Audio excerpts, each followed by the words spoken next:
Shalom saudara-saudara yang dikasihi Tuhan Yesus Kristus. Selamat malam, salam sejahtera buat saudara semua dimanapun saudara berada. Damai dan sukacita oleh Roh Kudus melimpah senantiasa dalam hati dan kehidupan saudara semua. Ayat renungan pada saat ini terdapat di dalam Yakobus pasal 1 ayat yang ke-26. Tertulis demikian: Jikalau ada seorang menganggap dirinya beribadah, tetapi tidak mengekang lidahnya, ia menipu dirinya sendiri, maka sia-sialah ibadahnya. Saudara yang dikasihi Tuhan, ada lebih banyak rumah yang hancur karena rayap daripada karena gempa bumi. Dan lebih banyak kebakaran terjadi karena korek api dan puntung rokok daripada karena lahar gunung berapi. Ini adalah gambaran yang terjadi dalam kehidupan manusia. Ada begitu banyak sakit hati, kesedihan dan kehancuran terjadi hanya karena sedikit kata-kata yang buruk. Dalam Yakobus 3 ayat yang ke-5 dikatakan, demikian juga lidah, walaupun suatu anggota kecil dari tubuh, namun dapat memegahkan perkara-perkara yang besar. Lihatlah, betapapun kecilnya api, ia dapat membakar hutan yang besar. Saudara yang dikasihi Tuhan, banyak rumah tangga dan keluarga yang hancur hanya karena sebuah perkataan. Banyak hubungan yang rusak karena kata-kata. Dalam pekerjaan, bisnis, persahabatan, persaudaraan dan pelayanan, sedikit kata-kata buruk dapat membawa kerusakan. Yakobus 1 ayat 26 mengajar kita untuk mengekang lidah, yaitu menjaga perkataan kita. Jangan biarkan perkataan kita menghancurkan, tapi biarlah perkataan kita membangun kehidupan. Biarlah perkataan kita konstruktif, memotivasi dan mengembangkan ke arah yang baik. Hindarilah mulut kita dari kata-kata kebencian, makian, sungut-sungut, dan segala yang tidak baik dan yang tidak berkenan kepada Tuhan dan sesama. Jadilah pembawa damai melalui perkataan.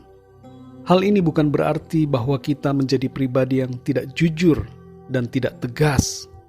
Saudara yang dikasihi Tuhan, kejujuran dan ketegasan dapat disampaikan dengan cara yang baik dan memotivasi. Belajarlah untuk berbicara secara positif. Kalau seandainya kejujuran dan ketegasan kita memberi efek yang tidak kita harapkan, ingatlah hal ini. Yang terpenting adalah bahwa apa yang kita sampaikan merupakan suatu kebenaran. Dalam Amsal 28 ayat 23 dikatakan, siapa menegur orang akan kemudian lebih disayangi daripada orang yang menjilat. Saudara yang dikasihi Tuhan, kalau kita ada di posisi sebagai orang yang mendengarkan perkataan buruk dari orang lain, bersikaplah yang benar sesuai dengan firman Tuhan.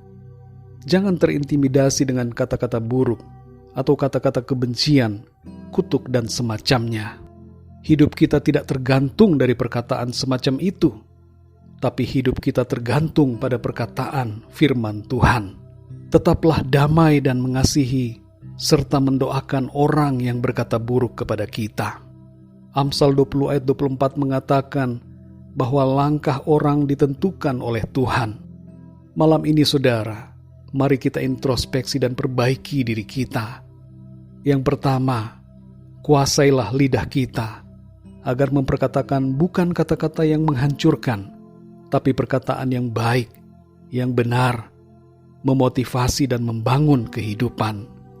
Yang kedua, saudara, bersikaplah bijaksana bila ada perkataan tidak baik yang ditujukan kepada kita. Jangan terpengaruh dengan perkataan yang buruk. Jagalah hati tetap bersukacita dan percaya bahwa hidup kita ada dalam kuasa firman Tuhan. Saudara yang dikasihi Tuhan, mari miliki perkataan yang baik. Rumah tangga dan keluarga kita akan baik dan damai.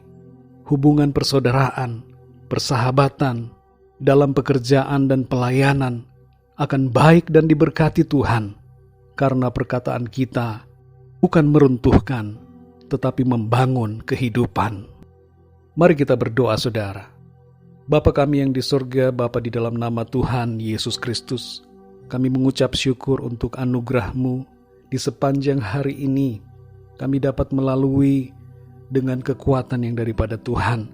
Terima kasih ya Tuhan untuk malam hari ini. Kami ada lagi oleh karena anugerah-Mu.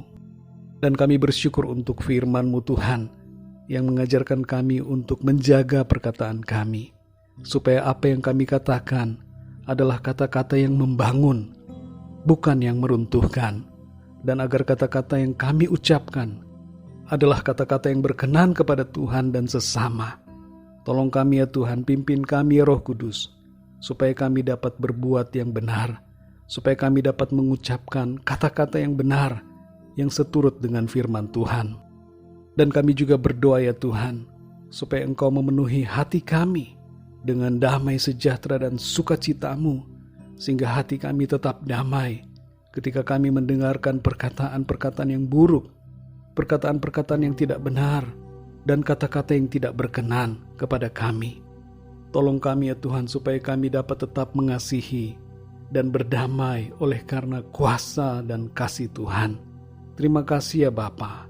Malam ini kami mau tidur dengan hati yang penuh dengan kedamaian oleh kuasa firman-Mu ya Tuhan. Firman-Mu yang mengubahkan hidup kami, firman-Mu yang memulihkan kami, firman-Mu yang menuntun kami untuk senantiasa masuk dalam rencana Tuhan.